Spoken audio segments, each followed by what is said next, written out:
for broccoli like a tree. Crunchy and strong, it's good for me. C is for carrot, orange and sweet. A yummy root that's fun to eat. D is for drumstick, long and thin. Add it to curry, let the taste begin. E is for eggplant, purple delight. Cook it soft or roast it right. F is for fennel with a licorice smell. In soups and salads, it does well.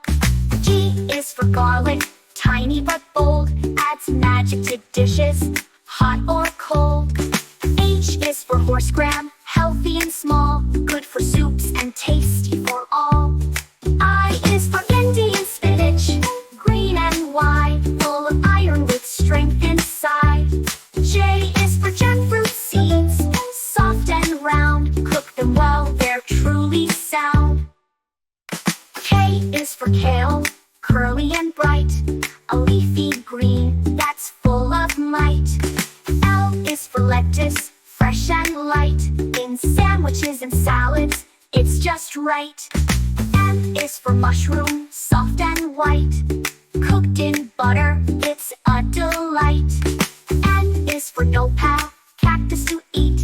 In Mexican dishes, it's quite a treat. O is for onion, red or white. Makes food tasty, day or night. P is for pumpkin, big and round. In soups and pies, it does astound. Q is for quinoa, leaves rare to see, but full of goodness and rich with glee. R is for radish, spicy and crisp. In salads or pickles, it adds a twist. S is for spinach, soft and green. It keeps you strong and super lean. T is for tomato, juicy and red. In curry or salad, it's widely spread. U is for urad, leaves not too known, but in Indian dishes they've proudly grown. V is for val beans, in a pot. Cooked in curry, they taste so good. W is for watercress, peppery bite. Added fresh for a healthy delight. X is for sulcanazo, cactus kind. A Mexican veggie you rarely find. Y is for yam, earthy and sweet.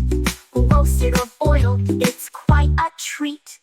Z is for zucchini, soft and green. A gentle veggie, fresh and clean.